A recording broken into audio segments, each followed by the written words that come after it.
about 5.5 hours on behalf of Living in Digital Times. Welcome. We think this, as Robin was saying, is a very important conference. So it's great to see so many of you here. This is indeed the intersection of a very important change in ultimately our financial system. I'm going to talk through some of the context of that and why we're going through this and why it really matters to the consumer electronics industry. But before I do that, I want to see a show of hands. I want people to tell me what is the most exciting, most profound, powerful, innovative piece of technology that you have seen since you've been here at CES. So just hands up. Anyone want to share their experiences with me? Come on, it's like show and tell in kindergarten. You can do this. I don't want to just pick people out of here. Somebody? LG television. What was it, sorry? LG Curve television. LG Curve television. That's a very cool example. Can you tell me? Anybody else? Samsung refrigerator. Samsung refrigerator. Okay. Two very, very exciting technologies. Two very exciting developments. And I'm going to tell you right now that the thing I'm going to show you that represents a technology is far more powerful than either of those. In fact, it's far more powerful than anything that has ever been shown at CES. In fact, it's the most powerful technology that has ever been invented, maybe save for human language. And of course, I'm talking about money. Right? Money is critical because, so I've just going to turn this thing off.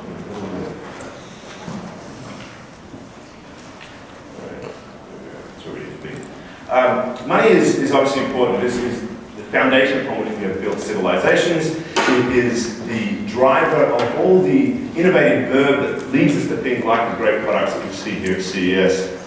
And of course, without money, there wouldn't be Las Vegas, right? I mean, Vegas doesn't really have any great geographical advantages. There's no seaport, there's no arable land. It's just a place that's figured out how to really effectively relieve people of the excessive burden of their money. So, but I mentioned to you that this was something that represents this technology, right? Because I want to tell you something. This is not money, right? Milton Friedman warned us against doing what I'm about to do. We're not really supposed to contemplate heavily about what money is because it starts to get really confusing. But I'm going to try to do this to you. I'm going to tell you, this is not money. This, in fact, is a representation of money. What money actually is something that resides in all of our heads. It is a communal idea. It's a social technology, not a physical technology. There's nothing physical about money at all. But we need these physical things or these other representations to help us go about the process of doing what money does. What money does is to share information around all of the balances, who owes who what, how much we are worth in terms of our labor, how much the goods and services that we buy are worth. We need to share that information amongst each other. We need a really effective and efficient way of doing that. And the currency, once we all agree that it is something that is accurate and reliable, is a great way to do that. But ultimately, it's just information. As long as we can all agree on what it is, I can just walk over down here, hand it to this gentleman here. Here you go, you can have that. And we can both agree that I am down $1 and he is up $1. Now, he didn't actually get a thing of worth any value, that's just a piece of paper, but we all now agree collectively, because we've all agreed on that thing, as being worth something to that regard. But if money is just information, we have a really inefficient and outdated way of dealing with it.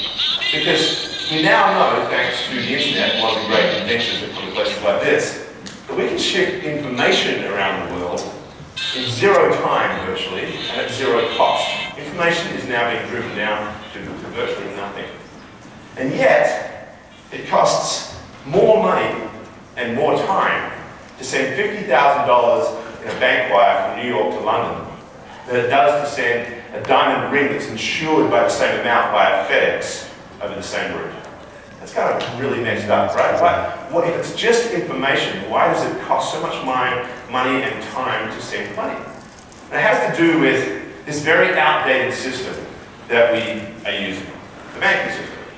And that system, in fact, is so outdated that it dates back to the Renaissance, 500 years ago, when the Medici invented the banking system. You know, it's kind of fitting that we're here at the moment because the Medici were from Florence and they figured out that they could finance the merchants of Venice. So here we are, of course, in Venice, I suppose. thinking about this moment in history. And it was a huge invention because it led to the Renaissance, it led to the Industrial Revolution. Banking was a very powerful thing. But you know what? It's outliving its usefulness. It's, as I say, slow, time-consuming, and it's prone to financial crises. We have a fairly strong memory of one a few years ago, and those of you who might have been watching the news out of China the last couple of days will know that we've started to contemplate whether or not we're entering another one, right? The banking system is broken. But what's really exciting is that right now, at this moment in 2016, 500 years or more since the Medici first came up with this system, we're changing that system. There are people in this room that you're going to be hearing from who are doing all sorts of things that will upend and change that 500-year-old system. And it's critically important to people who make the products that will be sold in that technology, and equally important for people who buy and use those products, because those products themselves are going to be using this new form of currency, this new form of money. The intersection between the Internet of Things and this new digital money is profoundly important. And here at this forum, we want to show you why this is so critical to those of you in the consumer electronics space. Now, what we're going to do is, through the rest of the day, walk through the various components of this radical change. We're going to talk about the payment system, the mechanism through which it works. We're going to talk about the devices that we use to make payments, to convey this information. I just showed you a rather outdated device a second ago. I'm going with this gentleman over there. There's new devices, of course, right? Credit cards are a little outdated. We're talking now about wearables, about sensors that exist in our cars and in our appliances. All of those are going to be the new conveyors of information, the new vehicles through which you move money around the world. All of this is very, very exciting. But before we peer into the future and look through all of these changes that are coming, the regulatory challenges that we face, the way that millennials think about how this future is going to look, we're going to look at Bitcoin and how this very, very different way of conceiving of the payment system and how we actually keep track of who owns what and who owns what is coming in place. And before we do all of that, we need to look back on this history, because we can't understand how we can disrupt something now until we understand why we do what we do now and where it's come from. The disruptors of Silicon Valley know this very well. And I would say that we probably have somebody here who is better placed than any to talk to that point, because Halsey Minor is the disruptor of disruptors. Let me tell you a little bit about Halsey, who's going to come and talk to you a bit about the history of money in a moment, has done. Halsey invented CNet, started CNet. CNet was the very first consumer-facing, comprehensive news website. Right? That was a pretty profound start. He was an early investor in the music streaming business Rhapsody, way back in 1998, in fact. And he helped start Salesforce, which took on the powerful world of enterprise software. Just think about that. He took on and largely beat the news industry, the music industry, and the titans of enterprise software such as Oracle and SAP. Well, who's he taking on now? Taking on the biggest dinosaurs of them all, the banks.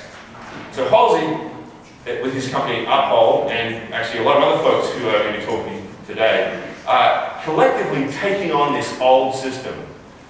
You know, they're bringing to us a revolution in the way that we move money around the world and amongst each other.